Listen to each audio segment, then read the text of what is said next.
Hi everyone, today we will talk about how to fix or how to solve TikTok lag.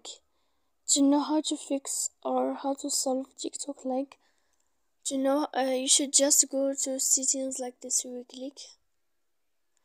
After that, in this page, you should go to apps, default apps, app settings. When you will see this list, you will go down to find the application of TikTok and you will enter. Then in this page here, you will go to click for stop. When you will end this, you will enter to storage. After that, here we click clear cache. Then you will go to click clear data. And when you will end all this, you can turn off your Wi-Fi. So please don't forget to support us by like and subscribe. See you next time in another video. And thank you for watching.